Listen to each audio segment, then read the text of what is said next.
Hi, I'm Rachel Moore with Really Social. Welcome to another week of being really social. And this week I wanted to share an experience I had that kind of showed me the reality of trusting other people to do just fine without me. I am a mother of two children, and this last week I took them to ski lessons, and then the next day we decided to go try the green runs on the mountain by ourselves. And it was fine, did well, knew it was going to be frustrating as well as very fun. So my son got a little ahead of me while I was helping my younger daughter. And by the time I turned around, he was already way far away from us and about to go down a run. And I yelled at him, and he acknowledged he heard me, that we'd meet at the bottom point of that run. That's the last time I saw him for an hour. Apparently what happened was we went down to try to find him at the bottom. He doubled back, and we just totally missed each other. Now, I had given them a reference point that morning for if we get lost, let's all meet at this sign at the bottom. He knew what he was doing. I wasn't worried about him hurting himself necessarily, but just that hour of not knowing what was going on, not being able to see him, not being able to monitor and make sure he was doing fine.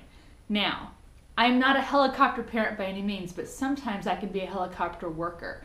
And I have struggled with delegating before, with entrusting and empowering someone who works with me to be just fine without me. You give them the bottom line and the ground rules and just a foundation to work with, people will amaze you.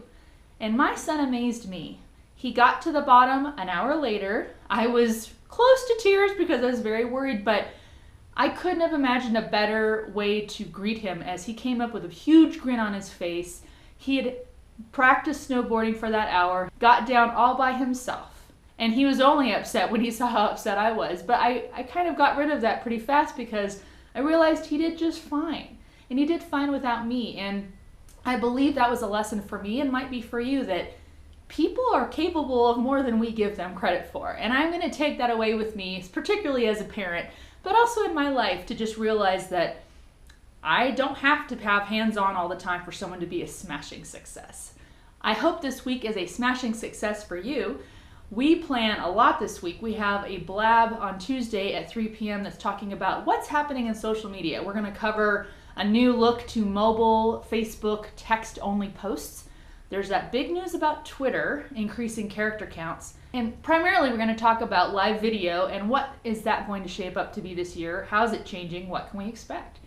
Hope you can join us. We'll also have a couple more blabs throughout the week. Follow me at blab.im, and I'm Rachel_really, and I will talk to you later this week. Have a good one.